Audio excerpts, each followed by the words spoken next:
Good morning, my name is Stephanie Myers, and we're here for the third part at Touchstones Nelson in the art lab, for the third part of the underwater diorama that we're doing. So I mentioned earlier on when we were doing the diorama that I was sort of basing it around Paul Wall's Centennial Swim, which is one of the exhibits that's here in Gallery A right now. Of course, the museum's closed, so not a lot of people got to see that exhibit. It's a swim that artist Paul Wall did commemorating the work of Tom Thompson, who is an artist his work is often shown with the Group of Seven. He's like an honorary member of the Group of Seven. So we painted some of his pictures. So we used Algonquin in autumn, and we used Pine Bend and Bly Inlet, Georgian Bay, and we painted those and we put those up in kind of the top part of our diorama, so you can see those up there. And then this is the underwater portion of the diorama, which is what we're going to work on a little bit more today. So we've got lots of different bits and bobs to add to the underwater portion, and how you do it is kind of up to you. I've just got some ideas to share with you, and then if you like those ideas, you can either use those directly or we can build on those and go from there. So what I think I'm going to start with, so the other day we hung up one of our little jellyfish down there using the wire. What I'm going to do first, I think, is work on a little bit more finishing over on this edge. And then we've got some fish to hang up, and we've got these guys to put in. So lots of little bits and pieces to sort of keep decorating it. So what I was doing when I was adding the underwater portion is I was kind of doing it vertically to give that kind of underwater feel to it. So I'm going to continue with that, and I was doing that with a glue stick. So continue that, and we can work on completing this. I have some more kind of blue-green sequins too, so I might add some more of those as well. Give it that sparkly underwater feeling.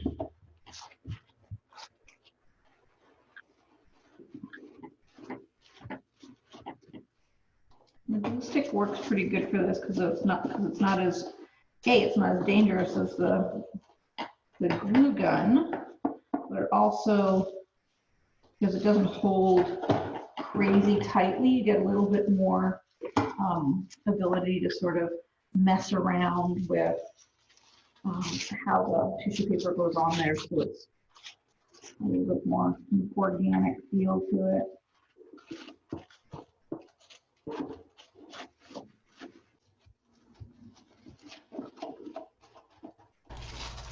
Okay. So something else that we're going to use too is we have some yarn here, so I'm going to use a hole punch, and I'm going to probably I might do the yarn vertically, I might do the yarn horizontally, I might do both. We've got these little guys who were in your kit, so you could paint those however you want and then cut them out, and I put them so there's one on top of each other, so when you finish cutting them out, leaves them together like this. So then when you finish having them painted, we'll put them on the yarn, we'll stick them on the yarn like that, and that way if the yarn flips around, you've got turtle on both sides. And the thing about a hole punch is great because it'll go through this pretty easily, I think, but it'll also leave it right out front. So if you want to do your yarn farther back, you might want to use scissors, which I think maybe I will do. So if I put it on there, I can kind of punch a hole through, and this might be something you'll definitely want an adult to help with. To do that, there we go. That actually worked pretty well. There we go. So we'll take the yarn and kind of measure out how much you need to get a little bit of a knot on each end and give yourself a little bit of leeway. So cut your yarn. If you do a knot kind of on each side, so you'll know, or on one side anyway, so you know where you start. So that's where you're gonna, I just put a knot in the yarn there, and then that's gonna show my end, and then you can kind of lay it down. So this is the length you want. And then put some of those. I'm going to do the sea turtle guy over here. I'll use glue gun for this just so it holds really well.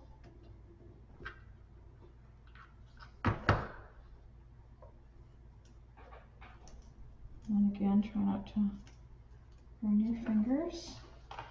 So that guy, and then this guy. Oh.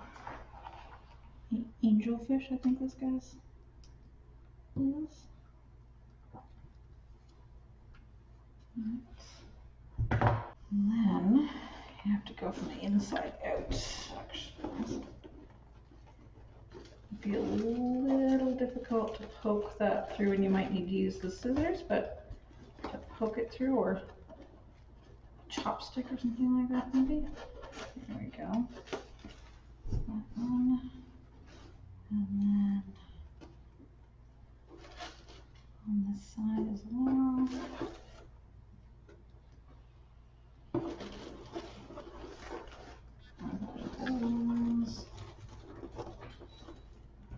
Toothpick might work well for this too, actually.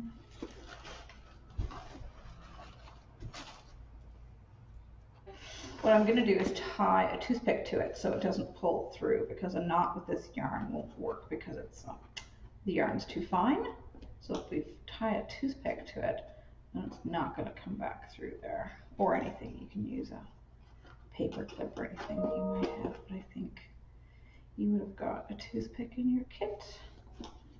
That's that. And same on this side, you can use another toothpick as well. I can twist it around the toothpick a couple of times, tie a knot, and then that'll stay where you want it to stay. That's not turning out too bad, because that fish is upside down. So that's that, and then I might do a vertical one as well. So if I do a vertical one, I'm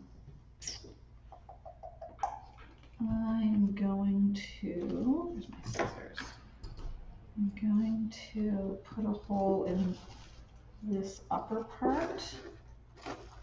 And just watch your fingers when you do that. Like so.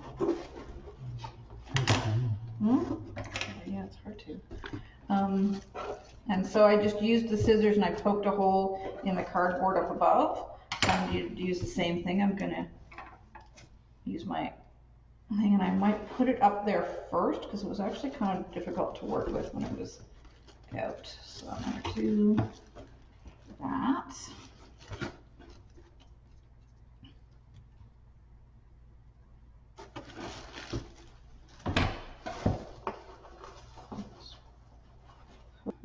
Again, tie a knot around the toothpick so it doesn't pull back through. And then the toothpick will just sit on the top up here, and it's small enough that it's not going to, you can even break it off so it's not a full toothpick. Pull that down through, and that's where my canoe's going to fit anyway, so I think that should be fine. I'm going to put the yarn behind there. I might, because this is double edged on this side, it'll be harder to put a hole through. So what I'm going to do is probably glue gun it right to the bottom. So I might just do that now. So I'm just going to cut the yarn. And I might just put a dab of glue there and then hold it with a toothpick.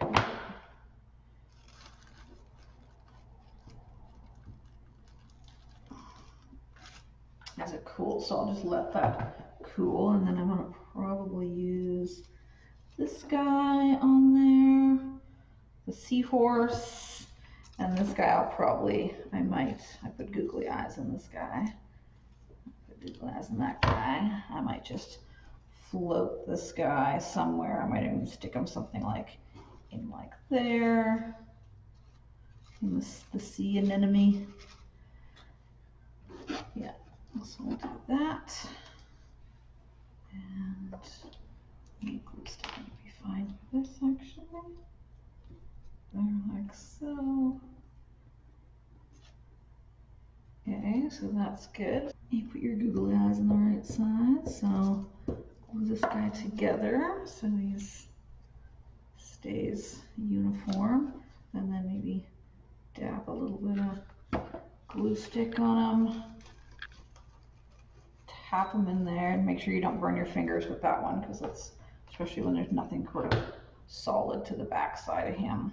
And then we have these shells and rocks to glue in, so we'll work on that a little bit.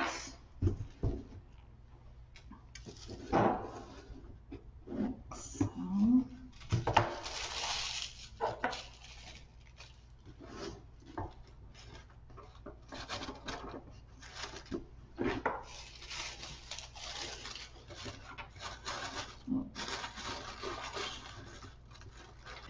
And then so I was using those springs to put into the styrofoam balls. So we've done this one and painted him some googly eyes.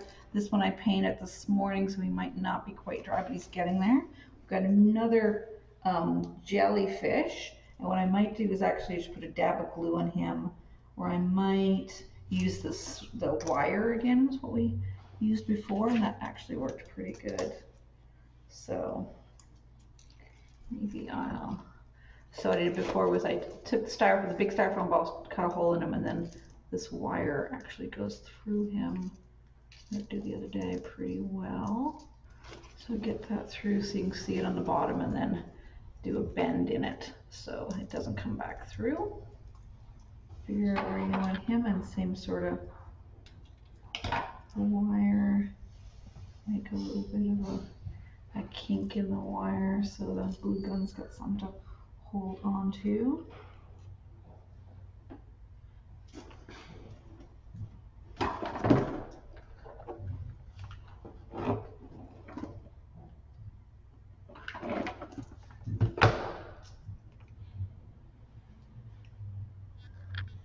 And just get that wire in that glue.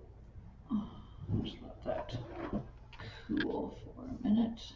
And then these guys, I might sort of use glue stick again and sort of stick them out along the side, maybe off the rock, something like that. That's what that looks like.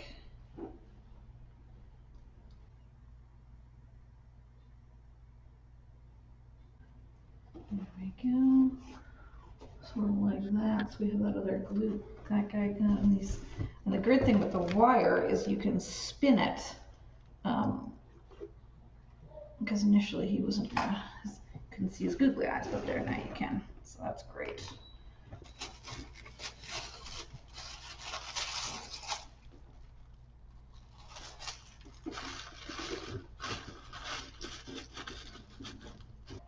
So do some rock attachment wherever seems to make sense.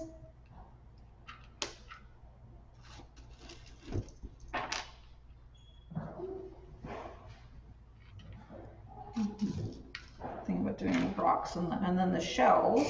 You can put those wherever you want as well, just to, you know, decorate.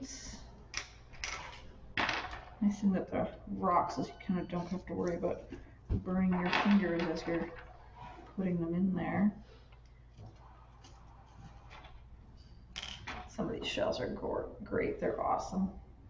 They were deaccessioned down from our archives actually not too long ago, so they were given to me to use in whatever way I saw fit. And this is one of the ways that I see fit. It's glue them in a diorama.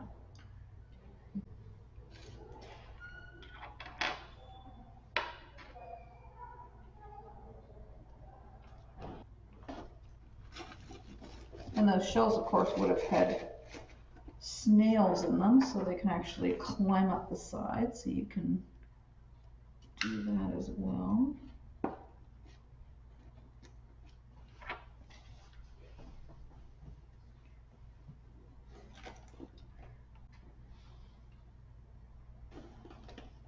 see, got the rocks down there at the bottom.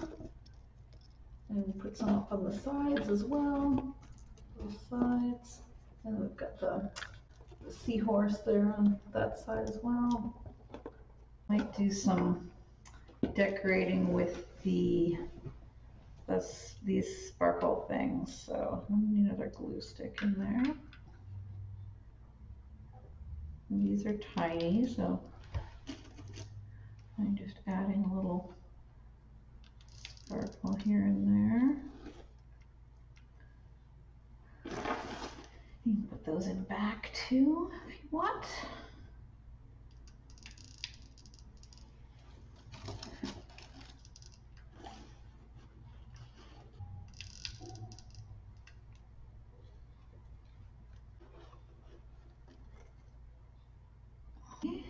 That's that. So I made a canoe. I have new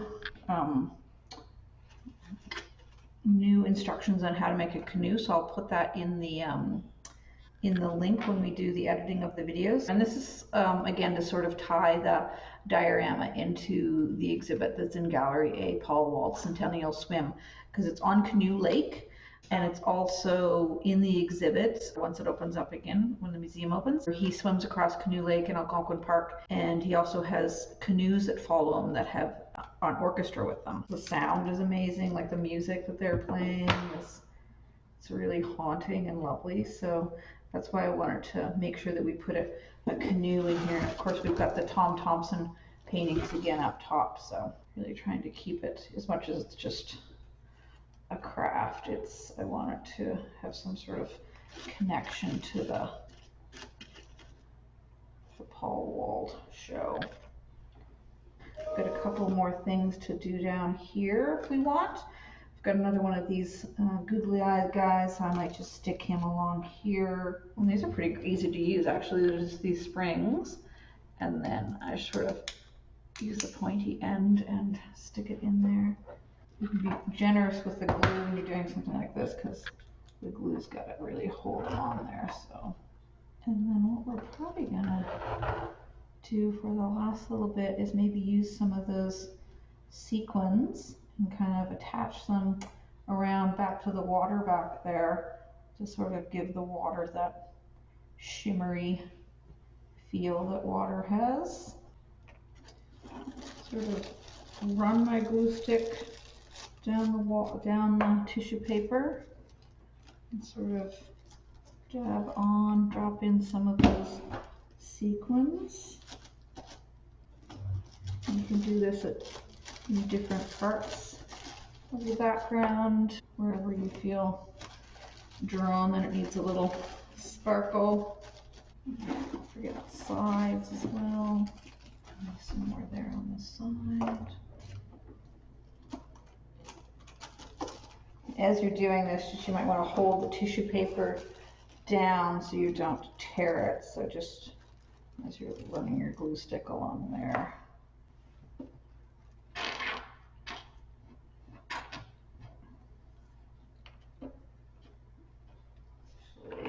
I want more of the red to show when I have the canoe there. Yeah, I'll prop it up in some rocks. Still got some rocks left. And shells.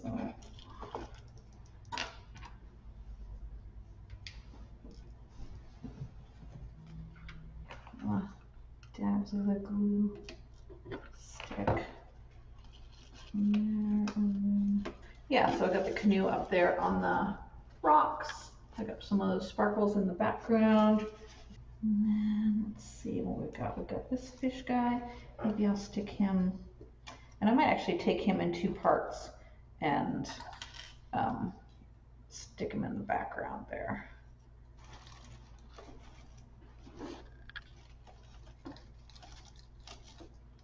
There. Okay. I've got one more of these guys to use. I might make him hang from up above. So that tissue paper is not very sturdy, so I might use a bit of glue stick up there. If you're going to glue something on top of the tissue paper, I just tack that up there like that. Then this guy, have him hang down like that. Put a bunch of glue on the end of that spring. And again, you're gonna have to hold it for just a couple of seconds as it dries. So or cools. We'll get that done.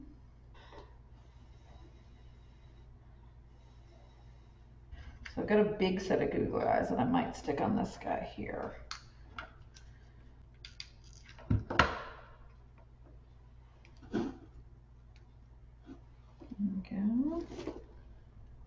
There we go. So we've got lots of stuff going on underneath. One thing I was thinking that we haven't worked on, and I don't have that prepped, so I have to maybe just leave it as something that we can work on, is we could do some birds up top. And we could do the same sort of thing that we're doing with these guys. We could use the yarn straight across and do some birds, or we could do the wire, another piece of wire hanging down and have a bird on it as well. So we could do that, but I think that's kind of the idea of what we're going for, is like a little bit of, we've got some rocks and we've got some fish and we've got some jellyfish and stuff, and then up top we've got our Tom Thompson paintings, Algonquin in October, Pine Bend, and then Bly Inlet, Georgian Bay. And those are the three paintings we've got up top. We've got a kind of an orange bridge there in the background, and we've got the canoe too, showing that it's like a canoe lake. I want to thank you for taking the time to join us today here at Touchstones, Nelson Museum of Art and History. Again, my name is Stephanie Myers. I'm the public programmer. Please reach out to us if you have any ideas about any other public programming you'd like to see virtually, as the museum is closed now for the next little bit. My email is programs@touchstonesnelson.ca, or you can give me a call. My cell phone number is 250-505-7410. Thanks again, and have a good day.